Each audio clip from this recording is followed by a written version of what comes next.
नमस्कार दोस्तों, आप सभी का स्वागत है कहानी आपकी और मेरी ग्रहों की ज़बानी यूट्यूब चैनल के ऊपर। इसमें आज जो हम लोग बात करेंगे मेष लग्न के लिए कैसा रहेगा वीकली 3 जनवरी से 9 जनवरी के बीच का महीना। अगर आप काफ़ी समय से प्लान कर रहे हैं कि कुछ एक बड़ा जीवन के अंदर में भाग्य का सपोर्ट देखने का मौका मिले, तो उसके लिए ये समय आपका कैसा रहने वाला है। साथ के साथ में अगर कर्म क्षेत्र के अंदर में आपका किस तरह से रिकॉग्निशन होने वाला है, किस तरह से आपको काम का जो लोड है उसके अंदर में क्या चेंजेस आने वाले हैं, और अगर आप किसी रिसर्च फील्ड से रिलेटेड हैं तो रिसर्च फील्ड के अंदर में आपको किस तरह का बेनिफिट होने वाला है उसके ऊपर में हम लोग चर्चा करेंगे। परिवार और कुटुंब के लिए, साथ के साथ में आपके इन लॉज के परिवार में, या किस तरह का आपको कोई बहुत समय से आप एक सडन बेनिफिट के बारे में सोच रहे हैं, उस बारे में वीकली प्रेडिक्शन में मेष लग्न के लिए बात करते हैं। और अगर आप कहीं पे यात्राएं कर रहे हैं, जैसे अगर आप रोड से ट्रैवल कर रहे हैं तो किस दिन नहीं करना चाहिए वो आपके लिए जानने का कोशिश करते हैं। मेष लग्न का आपके लग्न के अंदर में काल पुरुष की कुंडली होती है। काल पुरुष की कुंडली देखिए, मंगल आपके फर्स्ट हाउस के स्वामी है। काल पुरुष के जो है फर्स्ट हाउस के मंगल स्वामी हैं और अष्टम स्थान के भी मंगल जो है स्वामी है। तो ये पहला घर जो होता है वो अपना होता है। और लग्न के हिसाब से देखें तो फर्स्ट हाउस के अंदर में यहाँ पे सूर्य उच्च के होते हैं, और अष्टम स्थान जो होता है हमारी कितनी आयु है, कितना जीवन हमारा लंबा होने वाला है। तो मंगल से जीवन शुरू होता है, मंगल से जीवन की अष्टम भाव तक के बीच में चलता है। मतलब मंगल जो है वो एक तरह से पराक्रम के स्वामी हैं और उसके कारण जीवन का प्रारंभ भी शुरू होता है काल पुरुष की कुंडली में देखा जाए। और अष्टम भाव में वो बैठे हुए हैं, मतलब अष्टम भाव का स्वामी अपनी ही राशि में बैठे होने के कारण विपरीत राजयोग यहाँ पे बनाते हैं। मंगल जो है ज्येष्ठा नक्षत्र के अंदर में है। ज्येष्ठा नक्षत्र जो है वो अपने आप में बड़ा नक्षत्र है, यानी कि इंद्र से रिलेटेड है। जो घर में बड़ा होता है उसे हम कहते हैं ना ज्येष्ठ है, ज्येष्ठा नक्षत्र है, ज्येष्ठ का महीना भी होता है। तो बुध से संबंध रखता है, बुध से उसको बुद्धिमत्ता के साथ हम लोग जोड़ने का प्रयास करते हैं। ज्येष्ठा नक्षत्र जो है वो आपके पराक्रम स्थान के स्वामी, मतलब आपका जो है पराक्रम स्थान में आता है, आपकी वाणी के अंदर में आता है, आपके तृतीय स्थान पड़ोस के अंदर में आता है। और बुध जो है वो आपके लिए छठे स्थान के, यानी कि रोग ऋण और शत्रुओं के कारक भी, दोनों ही अपने आप में उपचय स्थान है। उपचय स्थान यानी कि इधर इंप्रूवमेंट की आवश्यकता पड़ती है। और बुध और मंगल की बहुत अधिक मित्रता यहाँ पे नहीं है।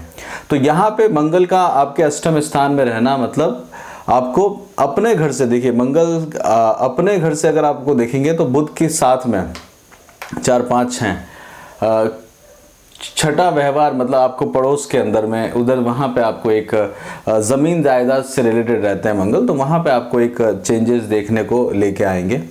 मंगल ज्येष्ठा नक्षत्र के अंदर में रहेंगे तो रोग ऋण और शत्रुओं के साथ में आपका काम देखेंगे। मंगल की चौथी दृष्टि 1, 2, 3, 4 आपके लाभ स्थान पे, यानी कि मित्रों के घर में रहेगी। मित्रों से आप किस तरह से लाभ ले सकते हैं, मित्रों से फायदा लेने का आपका जो समय आप देख रहे होंगे। साथ में गुरु का ट्रांजिशन है, गुरु आपके लिए नैसर्गिक शुभ ग्रह है। गुरु की जो मूल त्रिकोण राशि है वो आपके भाग्य के स्थान में आती है। और सूर्य की पोजीशन आपके लिए बहुत इंपॉर्टेंट रहती है। सूर्य जो है गुरु इस समय में शतविषा नक्षत्र के अंदर में बहुत समय बाद जाएंगे, धनिष्ठा नक्षत्र में चलते चलते अब वो शतविषा नक्षत्र के अंदर में उनका परिवर्तन हुआ है। 2 जनवरी को वो शतविषा नक्षत्र के अंदर में आए हैं। तो ये शतविषा नक्षत्र के अंदर में चेंजेस लेके आना आपके लिए जो है राहु का नक्षत्र के अंदर में लेके आना, घर परिवार कुटुंब धन के प्रति आपकी जो है वो लेके आएगी। और धन की प्राप्ति तो आपको सडन बेनिफिट होगा, धन से रिलेटेड, वेल्थ से रिलेटेड आपको बेनिफिट करवाएंगे। और गुरु की जो दृष्टि रहेगी, पंचम दृष्टि आपके पराक्रम स्थान में, तो अपने पराक्रम से धन की फायदा आप लेने का इस समय में आपको मिलेगा। साथ के साथ में आपको धन का व्यवहार इन लॉज के प्रति भी मिल सकता है, इन लॉज के साथ मिल सकता है। और आपको जो है वो धन का लाभ जो है अपने संतान या संतान के इन लॉज की तरफ से आपको फायदा मिल सकता है इस सप्ताह के अंदर में आप देखेंगे। और आपकी एजुकेशन और विजडम के लिए, क्योंकि गुरु की जो पंचम सप्तम दृष्टि है वो आपके पंचम स्थान के अंदर में आके रही हुई है। तो यहाँ पे आप देखेंगे तो आपको आपकी ये जो संतान से घर से सप्तम स्थान हो गया एक तो, और एक संतान की तरफ से भी वहां से भी गुरु की दृष्टि है। सूर्य की राशि में है, सूर्य इस समय भाग्य के अंदर में, केंद्र के अंदर में आपके त्रिकोण के अंदर में चल रहे हैं। सूर्य आपके त्रिकोण में चलने का लाभ आपको देखने को मिलेगा। इस समय में सूर्य जो है पूर्वाषाढ़ा नक्षत्र के अंदर में रहेंगे। पूर्वाषाढ़ा नक्षत्र जो है आपके जीवन के अंदर में जो कंडीशन ऑब्स्टेकल्स आएंगे उनका आप बहुत पेशेंसली उनको आगे बढ़ने के बारे में सोचेंगे। उन जो जो जो ऑब्स्टेकल्स आपके जीवन में आ रहे हैं उनको पेशेंसली आप आगे ओवरकम करने का इस समय में कोशिश कर रहे होंगे। साथ के साथ में सूर्य के साथ में शुक्र है वक्री अवस्था के अंदर में 19 दिसंबर से लेकर 26 जनवरी तक वो वक्री रहेंगे। शुक्र आपके लिए सप्तम स्थान के स्वामी हैं। शुक्र आपके लिए आप देखेंगे तो आपके जया के स्थान के स्वामी है। शुक्र की राशि है और शुक्र आपके लिए घर परिवार और कुटुंब के कारक भी हैं। तो शुक्र का वहां पे रहना वक्री अवस्था में सूर्य के जैसे व्यवहार करता है तो आपके भाग्य का सपोर्ट आपको देखने को मिलता है। लकी आप अपने आप को महसूस करते हैं। ईश्वरीय वंदना के अंदर में आपको आस्था रहती है। किसी तरह की यात्राओं के प्रति आपकी रुचि आपको बना के रखती है। और इसी के साथ में देखते हैं तो शनि आपके दसम स्थान के अंदर में बैठे हैं। शनि अपने ही घर में बैठे हुए हैं और बुध के साथ में बैठे हुए हैं। बुध इस समय में उत्तराषाढ़ा नक्षत्र और 7 जनवरी को श्रवण नक्षत्र में, यानी कि कर्म क्षेत्र के अंदर में आपको मेहनत करने की आवश्यकता पड़ेगी। देखिए कर्म क्षेत्र के अंदर में अपने कर्म से रिलेटेड आपको एक सडन जो है नए नए चैलेंजेस देखने को मिलेंगे। साथ के साथ में आप जो है अपने कार्य को दक्षता से पूरा करने की मतलब बहुत अधिक मेहनत करने की आवश्यकता आपको देखने को मिलेगी।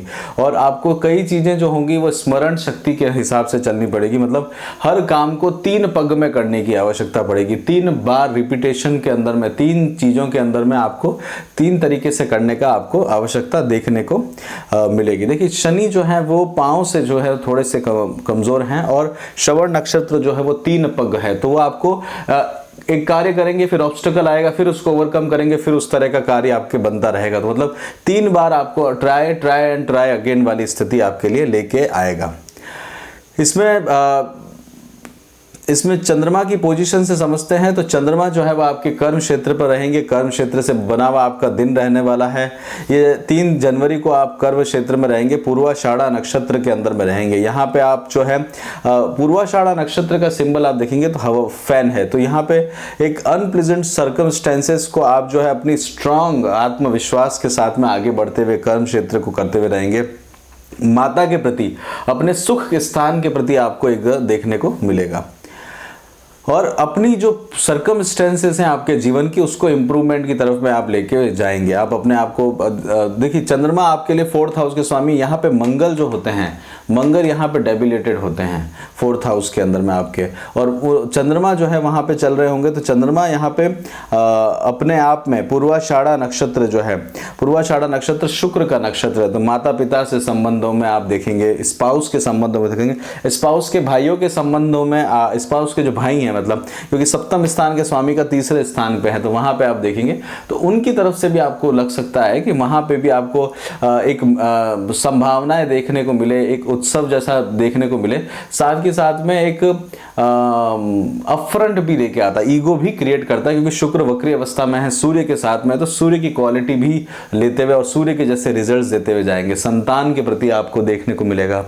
संतान जो है वो पंचम स्थान के स्वामी है। तो पंचम स्थान के स्वामी जो है नवम स्थान में है, तो नवम स्थान के अंदर में वो जाएंगे जहां प्रेम करते हैं, वहां पे आपको एक अपफ्रंट होते हुए देखने को मिलेगा।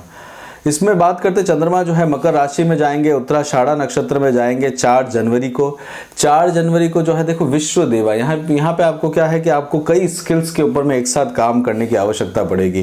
विश्व देवा यानी कि स्किलनेस के ऊपर में, यानी कि ट्रुथफुलनेस, और साथ के साथ में किसी चीज में पेनिट्रेट करने के बारे में आप सोचेंगे, फिजिकली पेनिट्रेशन करने का, फिजिकली जिम्मेदारी लेने का, कर्म क्षेत्र से रिलेटेड आपको काम करना पड़ेगा। अपने जहाँ काम कर रहे हैं वहाँ पे कार्मिक 10th हाउस में है तो अपने जॉब से रिलेटेड, साथ के साथ में बुध वहां पे साथ में चल रहे हैं, बुध और शनि दोनों वहां पे चल रहे हैं। शनि आपके लिए जो है वो कर्म स्थान के स्वामी है, साथ के साथ में आपके लाभ स्थान के स्वामी हैं। वहां से कर्म स्थान के द्वारा धन को प्राप्त करने वाला, और आपका क्या है, जो कर्म स्थान रहता है वो आप जहां पैदा हुए हैं, जहां आपका जन्म हुआ है वहां से वो दूर रहता है। आप देखेंगे मेष लग्न के जातक जिस स्थान पे, तो आप जिस स्थान पे हैं वहां पे आप धन प्राप्त करने के बारे में सोचेंगे। उसके बाद में चंद्रमा जो है वो आपके कुंभ राशि के अंदर में 5 जनवरी को जाएंगे श्रवण नक्षत्र के अंदर में। ये दिन चंद्रमा और शनि का आपस में मिलना होगा, एक तरह का विष योग भी क्रिएट करके रहता है, विष योग बनाता है। और ये दिन कर्म क्षेत्र के अंदर में, इस दिन को ध्यान रखिएगा, बहुत ज़्यादा पॉजिटिविटी नहीं, इस दिन इंप्रूवमेंट करने का आपको ज़रूरत देखने को मिलेगा। और इस दिन आप किसी कारणवश अपने कार्य को ठीक करने के बारे में, इस दिन आपको ये लगेगा कि ये कार्य जो है उदासीनता लेके आएगा। ये कार्य के अंदर में जो आपने एनर्जी आ रखी थी उसको आप ओवरकम करने की बाद में सोचेंगे। 6 तारीख को आप देखेंगे तो शतविशा नक्षत्र के अंदर में चंद्रमा जाएंगे। चंद्रमा जो है शतविशा नक्षत्र के अंदर में जो मूवमेंट रहेगा, इस दिन हेल्थ के लिए आपको ध्यान देने की ज़रूरत होगी।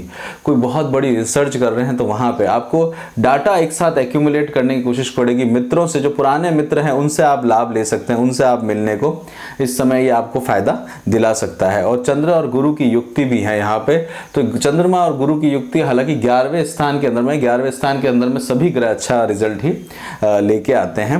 और यहाँ पे आप फायदा और लाभ आपको देखने को मिलेगा। इस दिन आपको सडन जो बेनिफिट होता है, धन का बेनिफिट होता है, क्योंकि मंगल की भी जो दृष्टि है वो भी वहां पे रहेगी, तो आपको उधर से सडन बेनिफिट देखने को मिलेगा। एक अचानक से जो लाभ वाला दिन है, इसका आप फायदा अवश्य उठाइएगा। 7 तारीख को आप देखेंगे चंद्रमा पुनरा भाद्र नक्षत्र में जाएंगे, और इस दिन आप देखेंगे कि बुध जो है वो शनि के नक्षत्र में चले जाएंगे और शुक्र अस्त हो जाएंगे। तो शुक्र अस्त होते ही आपको 2 जगह ध्यान देना होगा। घर परिवार के अंदर में यहाँ पे आपको एक डिस्टर्बेंस क्रिएट होगा पिता की तरफ से, स्पेशली परिवार में कुटुंब की तरफ से किसी कारणवश आपको अपफ्रंट होना पड़ सकता है, आमना सामना पड़ सकता है। साथ में आपके स्पाउस की तरफ से अपफ्रंट हो सकता है, वहाँ पे उनकी हेल्थ को आपको ध्यान देने की जरूरत पड़ेगी। 8 जनवरी को देखते हैं तो मीन राशि के अंदर में चंद्रमा जाएंगे, उत्तरा भाद्रपद नक्षत्र के अंदर में जाएंगे। उत्तरा भाद्रपद नक्षत्र जो है वो नॉलेज से रिलेटेड है, सर्प से रिलेटेड है, सर्प से लेके शक्ति से रिलेटेड है। साथ में उस दिन आप अपनी स्ट्रेंथ को ओवरकम करके अपनी स्ट्रेंथ को लेके आएंगे, अपने आप की शक्ति को बढ़ाने का कोशिश करेंगे। जो बेसिक आपका जो कोर वैल्यूज हैं उनके ऊपर में आप कार्य करते हुए उस दिन दिखेंगे। वहां पे आप चीजों को ठीक होते हुए देखने की कोशिश में रहेंगे। और 12वां तारीख है तो सेहत, चंद्रमा वहां पे है तो सेहत का ध्यान देने की जरूरत है, माता की सेहत का ध्यान देने की जरूरत है। हॉस्पिटल वगैरह आइसोलेशन का कारण भी हो सकता है, और साथ के साथ में नॉलेज के लिए कहीं आइसोलेट होना पड़े, ऐसी स्थिति भी बन सकती है।